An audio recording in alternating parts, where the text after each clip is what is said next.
Hello प्यारे बच्चों। तो कैसे हो आप सब। बहुत बहुत स्वागत है आप सभी का आज की इस वीडियो में। और आज की ये एक स्पेशल और एक most demanded video class 10th का आपका मैथमेटिक्स यानी कि गणित का जो सब्जेक्ट है बच्चों, इसी के प्री बोर्ड के एग्जाम के लिए बहुत ज़्यादा इंपॉर्टेंट होने वाली है। जी हाँ बच्चों, क्योंकि आज की इस वीडियो में 2-3 दिन के अंदर ही यानी कि 15 दिसंबर को आपका मैथ का जो प्री बोर्ड एग्जाम होने वाला है, इसी की तैयारी के लिए हम लोग PYQ यानी कि प्रीवियस ईयर के क्वेश्चन पेपर का डिस्कशन करने वाले हैं। जी हाँ बच्चों, आप सभी बच्चे बहुत ज़्यादा कमेंट्स कर रहे थे कि सर जी आप हमें पिछले साल का, ठीक है, प्रीवियस ईयर का जो प्री बोर्ड एग्जाम हुआ है क्लास 10th का मैथ का, वो हमें दिखा दीजिए।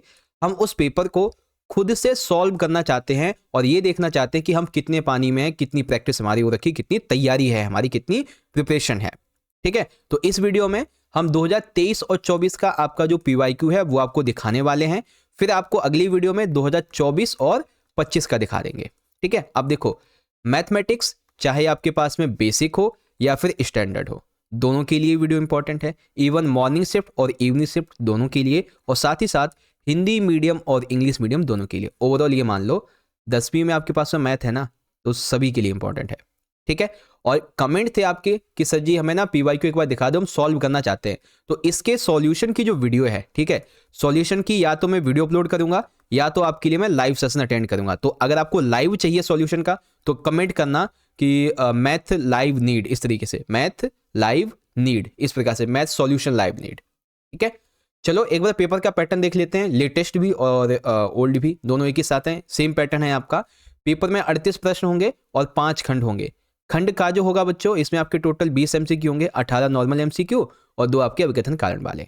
खंड खा, इसमें 21 से 25 2 नंबर के क्वेश्चन है, और खंड गा 26 से 31 3 नंबर के क्वेश्चन। चौथे खंड के अंदर 32 से 35 5-5 नंबर के क्वेश्चन है, और पांचवें खंड में 3 क्वेश्चन आपके केस बेस्ड रहेंगे। ठीक है, 4-4 नंबर के। और उसके बाद में देखेंगे तो पाई का मान आपको 22/7 लेना है। सेम इसी तरीके से बच्चों आपका इंग्लिश मीडियम में यहाँ पे रहेगा, जिसे आप देख सकते हो बहुत ही आसानी से। ठीक है, section A, section B, C, D, E ये यहाँ पे रहेगा आपका। ओके, तो चलो बच्चों शुरू करते हैं बिना देरी करते हुए। देखो, हिंदी मीडियम में खंड का मैंने यहाँ पे निकाल लिया है, और इंग्लिश मीडियम में खंड का यानी सेक्शन ए हमने यहाँ पे निकाल लिया है। ठीक है, तो पहले आपको मैं हिंदी में पढ़ के बताऊंगा, फिर आपको इंग्लिश में एक करके दिखाता हुआ जाऊंगा। ठीक है, आप सारे बच्चों क्या करो कि आप सभी ना अपनी जो नोटबुक है इसको निकाल लो अच्छे से।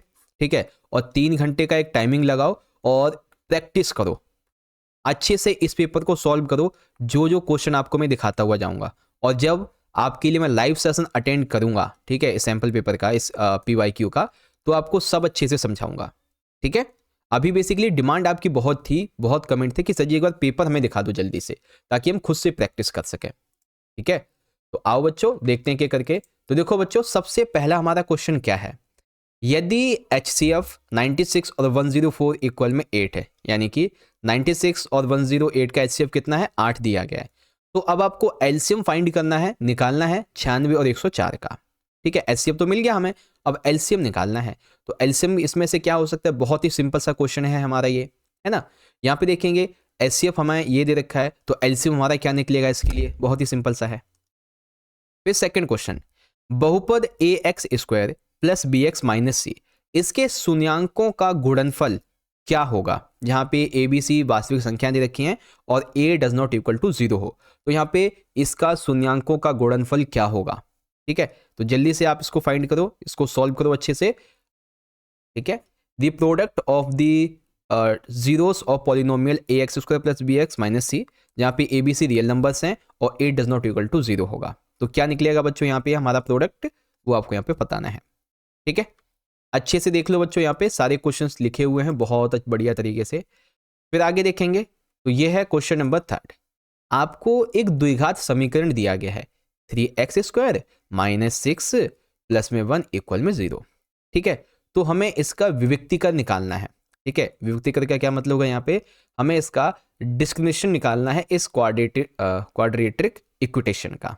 तो क्या निकलेगा,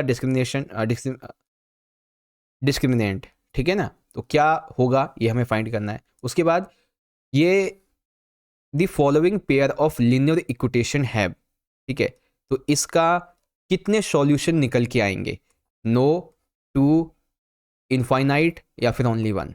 तो इस लीनियर इक्वेशन के कितने निकलेंगे सॉल्यूशन, तो रैखिक समीकरण युग्म के कितने हल होंगे इसके, ये बताना है। ठीक है, चलो आगे आ जाते हैं। देखो अब हम दो दो तीन तीन क्वेश्चन एक बार में देखें। दो अभाज्य संख्याओं का महत्तम समापवर्तक HCF कितना होगा, यानी कि दो अभाज्य संख्याएं हैं तो इसका महत्तम समापवर्तक यानी कि HCF कितना निकलेगा हमारा। ठीक है, मूल बिंदु से बिंदु 4 और -3 की दूरी कितनी होगी। देखो मूल बिंदु से 4 की और -3 की जो दूरी है कितनी होगी यहाँ से। फिर वहीं समानांतर श्रेणी यानी कि अर्थमेटिक प्रोग्रेशन 15 12 9, इसका 20वां पद निकालो। बच्चों ये जितने भी आपको मैं क्वेश्चन बता रहा हूं ना, जब आप कमेंट करेंगे लाइव सॉल्यूशन नीड, तो आपको लाइव आकर एक एक स्टेप बाय स्टेप में सारे के सारे क्वेश्चन के आंसर आपको सॉल्यूशन करके बताऊंगा, एक एक स्टेप बाय स्टेप। ठीक है, जब आप लाइव सॉल्यूशन नीड इस तरीके से कमेंट करेंगे। ठीक है, और यही तीनों क्वेश्चन इंग्लिश में। HCF क्या होता है 2 प्राइम नंबर्स का। ठीक है, distance of the point 4 and -3 from the origin क्या रहेगा, और 20 टर्म क्या रहेगा इस AP के लिए। ठीक है, चलो अब देखते हैं क्वेश्चन नंबर 8 और 9। तो 8वें क्वेश्चन में कहा गया है, मान लीजिए कोई समांतर श्रेणी है तो इसका प्रथम पद हमारा 7 है और 13वां पद आपका 35 है। तो समांतर श्रेणी का सार्व अंतर क्या होगा, प्रथम पद 7 है हमारा और 13वां 35 है, तो सार्व अंतर कितना होगा इसका, ये हमें निकालना है। ठीक है, तो सार्व अंतर कितना निकल सकता है इसका, सेम इंग्लिश में कि if the first term of an AP is 7 and its 13th term is 35, the common difference of this AP will be. तो क्या रहेगा कॉमन डिफरेंस बच्चों इसका, ये निकालना है। ठीक है, अब क्वेश्चन नंबर 9 है कि आकृति में DE इक्वल में BC है। ठीक है, DE इक्वल्स टू हमारा BC दे रखा है, AD 1.2 है, AD 1.2 है और DB 3.6 है और EC 3 है। ठीक है, E और C 3 है, तो AC का यहाँ पे मान क्या होगा, इस पूरे EC का मान क्या होगा, यानी कि अगर आपने AE निकाल लिया तो इसको जोड़ दोगे तो AC का मान निकल जाएगा, है ना। तो इस प्रकार से आपको यहाँ पे आंसर निकालना है। अब यही इंग्लिश में देख लेंगे बच्चों, तो ये रहा आपका, यहाँ पे हमें वैल्यू फाइंड करनी है AC की।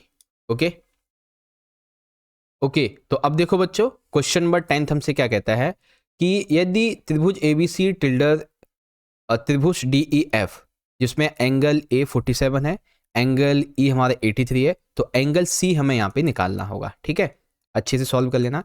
फिर sin 30 और cos 60 इसका मान क्या होगा, sin 30 और cos 60 का मान क्या होता है बच्चों, बहुत इजी क्वेश्चन हैं ये वाले तो, है ना। इसी प्रकार से आप इन दोनों क्वेश्चन को इंग्लिश में यहाँ पे देख सकते हो। ठीक है, इसमें एंगल C फाइंड करना है और इसमें वैल्यू sin 30 cos 30 की फाइंड करनी है। आगे देखो बच्चों क्वेश्चन नंबर है हमारा 12। एक वृत्त की अधिकतम स्पर्श रेखाएं कितनी हो सकती हैं, तो एक वृत्त है इसकी अधिकतम स्पर्श रेखाएं कितनी हो सकती हैं भाई। फिर अगला 5 मीटर लंबी छड़ी की छाया 2 मीटर लंबी है। ठीक है, एक 5 मीटर लंबी की छड़ी की छाया 2 मीटर लंबी है, उसी समय 12.5 मीटर ऊंचे पेड़ की छाया की लंबाई मीटर में कितनी होगी। तो 5 मीटर थी और इसकी छाया 2 मीटर है, और अगर वहीं पे 12.5 मीटर ऊंचा कोई पेड़ है तो उसकी लंबाई यानी छाया कितनी होगी मीटर में, ये हमें बताना है। बहुत ही आसान क्वेश्चन है ना। तो यहाँ पे क्या है, मैक्सिमम नंबर्स कितने होंगे, tangents a circle can have, तो कितने हो सकते हैं बच्चों। यहाँ पे शेडो फाइंड करनी है हमें ट्री के लिए। ठीक है, और एक क्वेश्चन है कि आपको वैल्यू फाइंड करनी है tan square 45 minus cos square 60 की। ठीक है, यानी कि आपको यहाँ पे मान निकालना है tan स्क्वायर 45 डिग्री माइनस में कॉस स्क्वायर 60 डिग्री का। ठीक है, चलो अब देखते हैं प्रश्न नंबर 15 यानी कि क्वेश्चन नंबर 15 है हमारा। आकृति में यदि PA और PB O वाले वृत्त पर स्पर्श रेखाएं इस प्रकार हैं। ठीक है, ये O वृत्त वाला हमारा मतलब ये O वृत्त है, इसकी स्पर्श रेखाएं जहाँ पे A और B हैं, तो यहाँ पे P और B इस तरीके से हैं कि एंगल APB 60 डिग्री है, एंगल APB जो कि हमें 60 डिग्री दिया गया है, तो AOP कितना होगा। ठीक है, तो अब हमें क्या निकालना है, AOP ये कितना होगा, सिंपल सा। ठीक है, तो कितना हो सकता है बच्चों, आप यहाँ से अंदाजा लगाओ, बहुत ही आसान क्वेश्चन है ये तो। सेम यही क्वेश्चन इंग्लिश में देख लेंगे कि if P and B are two tangents to a circle with centre O such that angle APB 60 degree है, तो AOP इक्वल होगा किसके इक्वल होगा, ये हमें निकालना है। ठीक है, बहुत आसान क्वेश्चन वैसे अगर देखा जाए तो। फिर है यहाँ पे क्वेश्चन नंबर 16 और 17। यदि P ब्रैकेट में E इक्वल में 0.96 है तो P ब्रैकेट में E नहीं कितना होगा। ठीक है, इक्वल में तो 0.96 है, अगर नहीं है तो कितना यहाँ पे मान निकलेगा हमारा। ठीक है, निम्न बंटन के लिए बहुलक वर्ग क्या होगा, जैसे ये दे रखा है हमें, तो इसके लिए हमारा बहुलक वर्ग इसमें से क्या होगा जल्दी से बताना है। ठीक है, मैं फिर से कह रहा हूं बच्चों, आप सभी को ये पेपर मैं बहुत अच्छे से सॉल्यूशन के साथ में समझाऊंगा, बिल्कुल लाइव आकर। बट अभी क्या है, आप इस क्वेश्चन पेपर की अच्छे से प्रैक्टिस कर लो। इसका एक तरीके से ये मान लो कि आपको इसको सॉल्व करना है अपनी तरफ से। ठीक है, वैसे तो लाइव आऊंगा तो आपको मैं सारी चीज़ सॉल्व करके बताऊंगा ही। फिर 60 क्वेश्चन हो जाएगा, 16 और ये आपका 17 हो जाएगा। ठीक है, अब यहाँ पे 18 क्वेश्चन दिया गया है, आपसे पूछा गया है यहाँ पे कि एक बेलन जिसकी त्रिज्या 3 सेंटीमीटर और ऊंचाई 14 सेंटीमीटर का वक्रीय क्षेत्रफल है। तो एक बेलन जिसकी त्रिज्या 3 सेंटीमीटर और ऊंचाई 14 सेंटीमीटर है, तो इसका वक्र पृष्ठीय क्षेत्रफल कितना होगा। बहुत ही आसान प्रश्न है, आपको बस एक छोटा सा यहाँ पे फॉर्मूला निकालना है और आप इजीली एक इसका सरफेस निकाल लोगे, है ना, बहुत अच्छे से। अब जो हमारे दो क्वेश्चन बच गए हैं, क्वेश्चन नंबर 19 और 20, ये हमारे अभिकथन कारण वाले हैं। आपको मैं क्वेश्चन दिखा देता हूं यहां से अच्छे से। देखो, जैसे अभिकथन ए कहता है कि दो क्रमागत धनात्मक पूर्णांकों का गुणनफल 2 से विभाज्य होता है। रीजन 196 के अभाज्य गुणनखंड में अभाज्य गुणनखंडों के घातांकों का योग 4 है। ऐसे ही 20वां है कि यदि 2, 3 यदि किसी द्विघात बहुपद के शून्यंक हो तो बहुपद x square minus 5x plus 6 है, यानी कि शून्य का अगर है द्विघात बहुपद के तो बहुपद ये होगा। कारण यदि अल्फा और बीटा, ठीक है, अल्फा और बीटा एक द्विघात बहुपद के शून्यंक हैं तो बहुपद ये बनेगा, है ना, इस तरीके से दे रखा है। और सेम वही चीजें आपके यहाँ पे इंग्लिश मीडियम में ये रही। ठीक है, अब हम शुरू करने वाले हैं बच्चों अपने अगले खंड को। ओके, तो चलिए प्यारे बच्चों, अब हम शुरू करते हैं खंड खा को पूरी तरीके से। तो इसके अंदर 5 प्रश्न होंगे, 2-2 नंबर के, जिसमें पहला दे रखा है कि एक द्विघात बहुपद है। ठीक है, द्विघात बहुपद है हमारा x square plus 3x minus 10। तो हमें इसके शून्यांक निकालने, क्या निकालना है, शून्य किसका ज्ञात करना है, कितना होगा। या फिर यदि बहुपद x square plus 4x plus 2a के शून्यक अल्फा और 2 में अल्फा है तो ए का मान हमें यहाँ पे निकालना होगा। ठीक है, अगर इसके शून्य हमें ये दो दे रखे हैं तो इसका मान क्या होगा।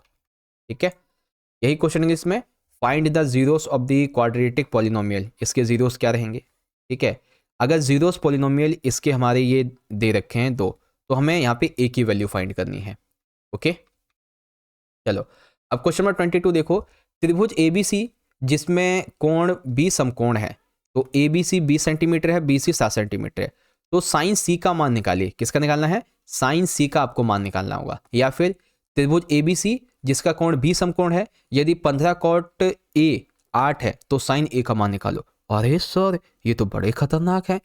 डोंट वरी, जब आपको मैं लाइव आके सारी चीजें समझाऊंगा तो अच्छे से आपको पता चल जाएगा। ठीक है, चलो अभी आप अपने हिसाब से सॉल्व करो, फिर आपको मैं अच्छे से बताऊंगा। ठीक है, इससे क्या होगा कि आपकी प्रैक्टिस हो जाएगी अच्छे से, है ना, और टाइम खराब नहीं होगा आपका।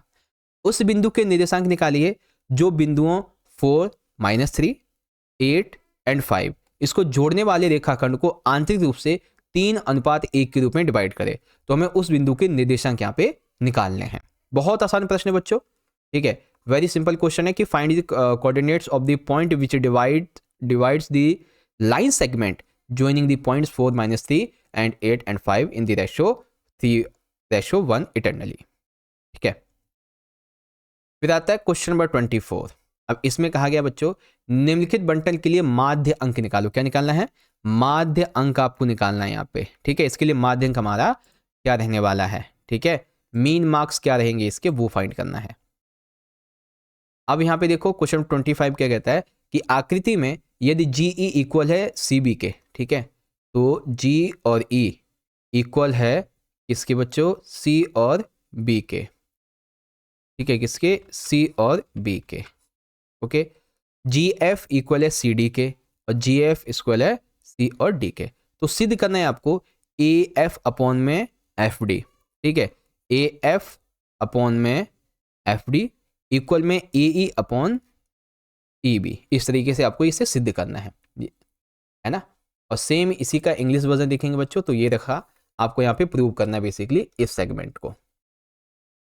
चलो अब आते हैं 3-3 नंबर के क्वेश्चन की तरफ, यानी कि अब हम खंड गा शुरू करेंगे जिसमें 6 प्रश्न हैं हमारे 3-3 नंबर के। जैसे पहला वाला है, आपको सिद्ध करना है कि 1 + tan स्क्वायर ए अपॉन में 1 + cot स्क्वायर ए इक्वल में sec स्क्वायर ए -1 होता है। तो आपको ये प्रूव करना है, सिद्ध करना है सॉल्व करते हुए, ठीक है। तो प्रूव आपको इस तरीके से करना होगा। अगला देखो बच्चों, एक पासे को एक बार फेंका जाता है तो निम्नलिखित को प्राप्त करने की प्रक्रिया ज्ञात करो। मान लीजिए कोई पासा है, उसको एक बार फेंका गया, तो एक बार फेंकने पर 3 से विभाज्य एक संख्या कितनी बार होगी? एक अभाज्य संख्या और 5 से बड़ी संख्या। तो हमें इसके लिए इसकी जो प्रोबेबिलिटी है, जो प्रायिकता, वो निकालनी है। बहुत ही सिंपल आंसर है इसका, तो है ना, इजीली आप इसको समझ सकते हो। चलो अब देखते हैं अगला क्वेश्चन। क्वेश्चन है हमारा 28, ठीक है। 28 में कहा गया है कि x अक्ष पर वह बिंदु ज्ञात करो जो 2 और -5 और -2 और 9 से समदूरस्थ है। x अक्ष पर वो बिंदु निकालना है, या फिर सिद्ध करना है कि बिंदु 3 और 0, 6 और 4, -1 और 3 ये एक समद्विबाहु समकोण त्रिभुज है। तो ये आपको यहाँ पे सिद्ध करना होगा, चित्र बना के, वो भी, ठीक है। चित्र नहीं बना पाओगे तो भी कोई दिक्कत नहीं है। इसी प्रकार से 28, find the point on the x axis which is equidistant from 2 and -5 and -2 and 9, या फिर prove that the points 3 and 0, 6 and 4, -1 and 3 are the verticals of the right angle isosceles triangle. चलो यहां तक आया समझ आपको। फिर आगे देखो, क्वेश्चन नंबर 29 क्या कहता है? सिद्ध करना है कि √2 जो है ये एक अपरिमेय संख्या है, यानी कि √2 एक इरेशनल नंबर है। आपने 9वीं क्लास में भी ये किया था, है ना, हमने फाइनल एग्जाम में अच्छे से सॉल्व किया था, बहुत ही इजी क्वेश्चन है, इरेशनल नंबर है। चलो अब देखो तीसरा क्वेश्चन क्या कहता है? किसी वृत्त के परिगत एक समांतर चतुर्भुज ABCD खींचा गया। ये वृत्त है, इसके परिगत यानी कि चारों ओर एक समांतर चतुर्भुज ABCD खींचा गया। तो सिद्ध करना है कि ABCD एक सम चतुर्भुज है। तो ये ABCD हमने जो खींचा है ये एक सम चतुर्भुज है, ये बताइए। ओके, इसको यहाँ पे देख लेंगे कि a parallelogram ABCD is drawn to circumscribe a circle, prove that ABCD is a rhombus. तो किस तरीके से आप प्रूव करोगे ये देखना है, ठीक है। फिर आता है बच्चों हमारा यहाँ पे 31वां क्वेश्चन। दो ऐसी संख्या ज्ञात कीजिए जिनका योग 25 हो और गुणनफल 156 हो, या फिर दो क्रमागत धनात्मक पूर्णांक ज्ञात करो जिनके वर्गों का योग 421 हो, ठीक है। बहुत ही सिंपल क्वेश्चन है, बस आपको थोड़ा सा यहाँ पे स्टेप बाय स्टेप ध्यान देना है, ठीक है। चलो आगे बढ़ते हैं बच्चों, अब हम अगले क्वेश्चन की तरफ, जो कि रहेगा हमारा खंड नंबर घ। इसमें 4 प्रश्न होंगे 5-5 नंबर के, ठीक है। जैसे कि 32 आप देख सकते हैं यहाँ पे दिया गया है, 5 नंबर का हमारा पहला क्वेश्चन है कि सिद्ध कीजिए यदि किसी त्रिभुज की एक भुजा के समानांतर, ठीक है, समांतर अन्य दो भुजाओं को भिन्न भिन्न बिंदुओं पर प्रतिच्छेद करने के लिए एक सीधी रेखा खींची जाए तो यह रेखा अन्य दो भुजाओं को एक ही अनुपात में विभाजित करेगी। कैसे? ये आपको प्रूव करना है, ठीक है। या फिर आप ये प्रूव कर सकते हो कि एक चतुर्भुज ABCD इसके विकर्ण O पर इस प्रकार प्रतिच्छेद करते हैं कि AO बटे में BO है और CO बटे में DO है। तो सिद्ध कीजिए ABCD एक समलंब है, ठीक है। ABCD क्या है? एक समलंब है, ये प्रूव करना है। तो कैसे प्रूव करोगे भाई? ये देखो सेक्शन डी का 5 नंबर का हमारा पहला क्वेश्चन, इसमें बेसिकली हमारे 2 क्वेश्चन हैं, ठीक है। ये आपको यहाँ पे प्रूव करने हैं। चलो फिर आता है यहाँ पे अगला वाला क्वेश्चन नंबर 33 रहेगा। अब 33 में देखो क्या कहा गया, सारे क्वेश्चन एक ही जगह पे लिखे हुए हैं। 33 कहता है उस समांतर श्रेणी का 31वां पद निकालिए, ज्ञात कीजिए, फाइंड कीजिए, जिसका 11वां पद 38 है और 16वां पद 73 है, ठीक है। यानी कि आपको 31वां पद निकालना है जिसका 11th तो हमारा 38 है और 16वां 73 है। तो इस समांतर श्रेणी AP के प्रथम 10 पदों का योग, एक तो 31वां पद निकालो, ऊपर से पहले 10 पदों का योग भी निकालिए। देखा, एक क्वेश्चन में कई सारी चीजें पूछी गई हैं, है ना। सेम ही क्वेश्चन इंग्लिश मीडियम में देखेंगे बच्चों, ये रहा कि find the 31st term of an AP whose 11th term is 38 and 16th is 73. Also find the sum of first 10 terms of this AP, ठीक है। Then 34, एक खिलौना त्रिज्या 7 सेंटीमीटर वाले एक शंकु के आकार का एक टॉय है जो कि एक रेडियस 7 सेंटीमीटर वाले एक शंकु के आकार का है, जो उसी त्रिज्या वाले एक अर्धगोले पर अध्यारोपित है। इस खिलौने की संपूर्ण ऊंचाई 31 सेंटीमीटर है। इस खिलौने को 5 रुपए प्रति 100 वर्ग सेंटीमीटर की दर से पेंट करने का व्यय निकालो।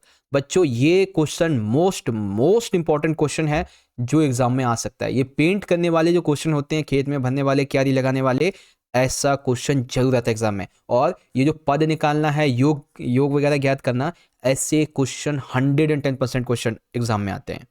ठीक है, तो इनकी अच्छे से प्रैक्टिस करके जाना बच्चों। ये रहा आपका 34 क्वेश्चन। ठीक है, फिर यहाँ पे आपका 35 हो जाएगा, इजीली पढ़ सकते हो, प्रैक्टिस करना अच्छे से।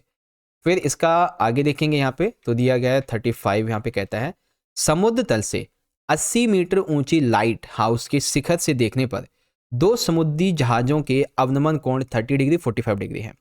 यदि लाइट हाउस के एक ही ओर एक जहाज और दूसरे जहाज के ठीक पीछे हो तो जहाजों के बीच की दूरी ज्ञात करो। √3 आपको 1.73 लेना है।